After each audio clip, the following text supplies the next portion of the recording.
হাই বন্ধু বান্ধৱীসকল, কি খবৰ আপোনালোকৰ? আশা কৰিছোঁ চবৰে ভাল। মই মোৰ ইউটিউব চেনেল উৰ্মিৰ ব্লগত আপোনালোকক সকলোকে পুনৰবাৰ স্বাগতম জনালোঁ। আজিৰ ভিডিঅ'টো কি হ'বলৈ গৈ আছে আপোনালোকে নিশ্চয় থাম্বনেইল দেখি ধৰিব পাৰিছে। আজি এটা ৰেচিপিৰ ভিডিঅ' হ'বলৈ গৈ আছে। আশা কৰিছোঁ আপোনালোকে ভিডিঅ'টো সম্পূৰ্ণ চাব। আৰু এইকেইদিন বহুত বেছিয়ে গৰম দিছে, একো নাই, কেতিয়াবা গৰম, কেতিয়াবা ঠাণ্ডা, কেতিয়াবা পানী, তো চলিয়ে থাকিব। আৰু ভিডিঅ'টো আপোনালোকে একদম শেষলৈকে চাব আৰু like, comment, share and subscribe কৰিব নাপাহৰিব।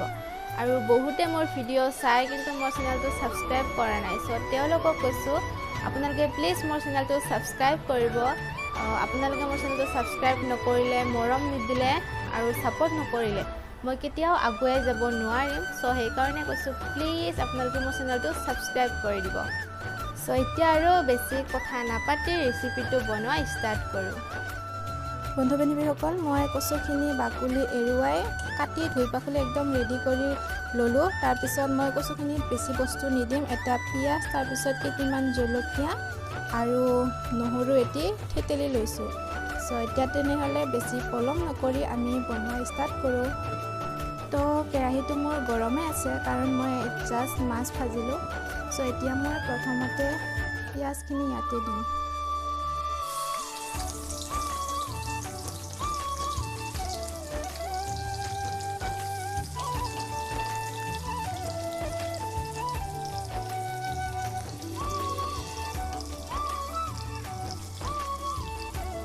তাৰপিছত জলকীয়াখিনি দিম।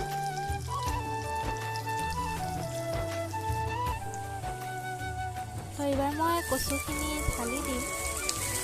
ঢালি দিয়াৰ পিছত মই কচুখিনি ধুনীয়াকৈ লৰাম। তাৰপিছত যেতিয়া ধুনীয়াকৈ লৰোৱা হ'ব, মানে তেলখিনিৰ লগত মিক্স কৰা হ'ব, তাৰপিছত মই সোৱাদ অনুসাৰে মই নিমখ দিম আৰু হালধি দিম।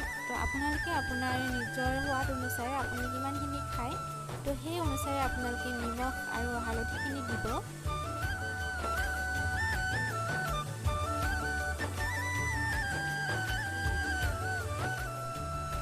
মোৰ নিমখ হালধিখিনি দিয়া হ'ল। এতিয়া মই ধুনীয়াকৈ নিমখ আৰু হালধিখিনি কচুখিনিৰ লগত মিক্স কৰিম।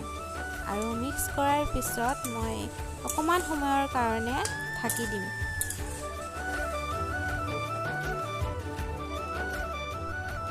তো 5 মিনিটমান পিছত মই ঢাকনিখন গুচাই দিলোঁ।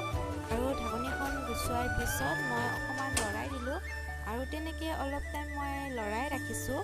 তাৰপিছত লৰোৱা হোৱাৰ পিছত মই থেতেলি থোৱা নহৰুৰ পিচখিনি ইয়াতে দি দিছোঁ। এতিয়া মই নহৰুৰ পিচখিনিও ইয়াতে ধুনীয়াকৈ মিক্স কৰিম। আৰু মিক্স কৰাৰ পাছত মই আকৌ অলপমান সময়ৰ কাৰণে ঢাকি দিম।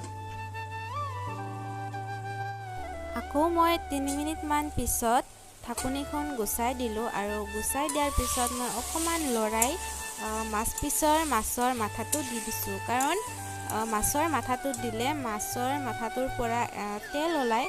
সেই তেলখিনিয়ে আঞ্জাটোক আৰু স্বাদিষ্ট বনায়। সেইকাৰণে মই মাছৰ মাথাটো দিছোঁ। আপোনালোকেও দি খাব পাৰে। আৰু যদি আপোনালোকে মাছ নিদিয়েও, এনেকৈ খালেও, এনে চিম্পুলত খালেও আপোনালোকে ভাল পাব খাই। আৰু আপোনালোকে মোৰ এই ৰেচিপিটো প্লিজ ট্ৰাই কৰি চাব এবাৰ। আৰু বহুতে জানে হয়তো, আৰু যিসকলে নাজানে মই তেওঁলোকৰ কাৰণে এই ৰেচিপিটো বনাই দিছোঁ। আপোনালোকে দেখিব পাৰিছে পানীখিনি একদম শুকাই গ'ল। তেনেহ'লে আপুনি জানিব যে আঞ্জাখিনি হ'লহি।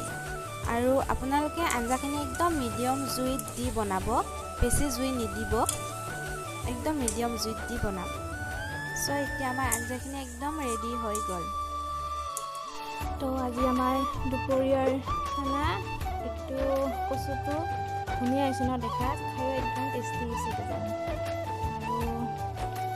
আৰু মাছ আৰু পিঁয়াজি বৰা আৰু মাছৰ ডিম ভাজি,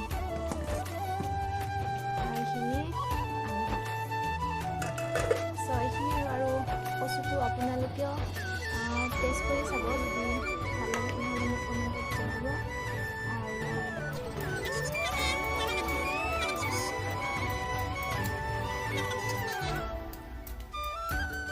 ভাত পানী খোৱাৰ পিছত মানে এটা কঁঠাল আছিল, তো মুনুৱে ক'লে কঁঠালটো কাটি খাওঁ। তাৰপিছত কঁঠালটো কাটি খালোঁ, কিন্তু তাই কঁঠালটো বেলেগকৈ কাটিলে। চ' সেইকাৰণে ভাবিলোঁ এটা ভিডিঅ' বনাওঁ। একচুৱেলি হয়তো বহুতে জানিব পাৰে এনেকৈ কথাটো, আৰু নাজানিব পাৰে, তথাপি মই ভিডিঅ'টো বনাই দিছোঁ।